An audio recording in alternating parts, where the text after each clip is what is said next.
রান্না হলো এক ধরনের নীরব জাদু, যেখানে চুলার তাপ আর হাতের যত্নে সাধারণ উপকূলও বদলে যায় অসাধারণ স্বাদে। পেঁয়াজ ভাজার সোনালি রং, মশলার ঘ্রাণ আর কড়াইয়ের থেকে উঠে আসা তাজা গরম ঘ্রাণ সব মিলেই তৈরি হয় এক গল্প, একটা ঘরোয়া শান্ত আপন গল্প। আর সেই গল্পের যোগ হচ্ছে সমুদ্রের কোরাল মাছের ঝোল। তো চলো দেরি না করে আজকের যাত্রা শুরু করা যাক। আমি প্রথমেই মাছগুলো সুন্দর করে ধুয়ে নিয়েছি। এবার আমি প্রথমেই নুন এবং হলুদের এবং শুকনো মরিচের গুঁড়া দিয়ে আলাদা করে সুন্দরভাবে মিশিয়ে যাতে কিছুক্ষণ রেখে দিই, গভীর হয়, যাতে মাছের স্বাদগুলো আরো গভীর হয়। তোমরা সুন্দর করে মাছগুলা পরিষ্কার করে নিবে। দেখো আমার মাছের কালারটা কি সুন্দরই না লাগছে। এবার আমি কড়াইতে তেল গরম করে নেব। তেলটা যখন গরম হবে আমি ঠিক তখনই মাছগুলো ছেড়ে দিব।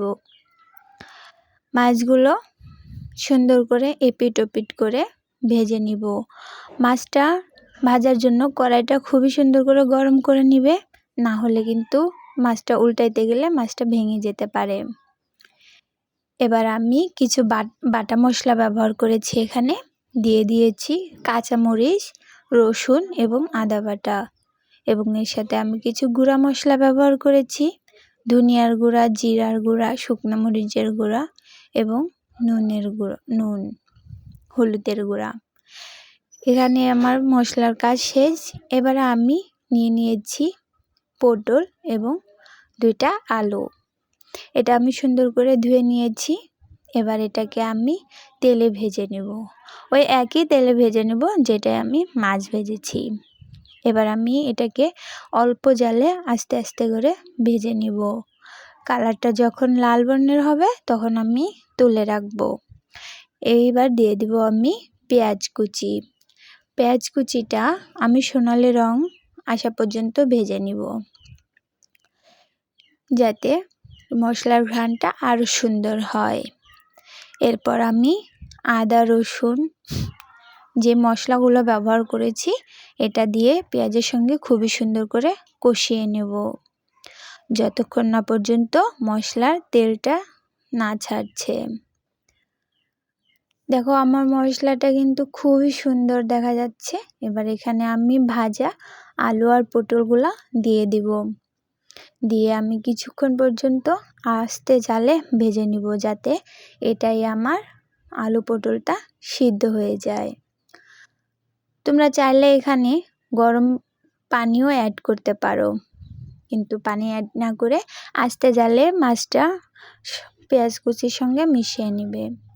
এবার আমি এখানে যতটুকু পরিমাণ ঝোল রাখবো ততটুকু পরিমাণ ঝোলের পানি দিয়ে দিয়েছি এবং মাছগুলাও ছেড়ে দিয়েছি।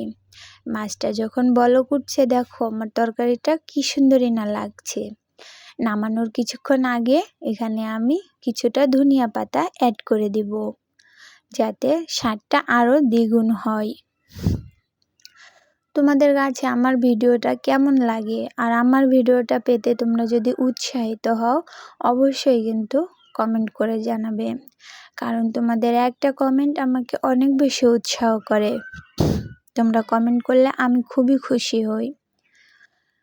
তোমরা কে কোন জেলা থেকে আমার ভিডিওটা দেখছো অবশ্যই সেটাও জানাবে। তো অবশেষে দেখো তৈরি হয়ে গেল আমার সুস্বাদু কোরাল মাছ। ভিডিওটা ভালো লাগলে অবশ্যই লাইক, কমেন্ট এবং সাবস্ক্রাইব করতে ভুলবেন না। সবাই ভালো থাকুন, সুস্থ থাকুন। দেখা হবে আবারও পরবর্তী ভিডিওতে। আল্লাহ হাফেজ।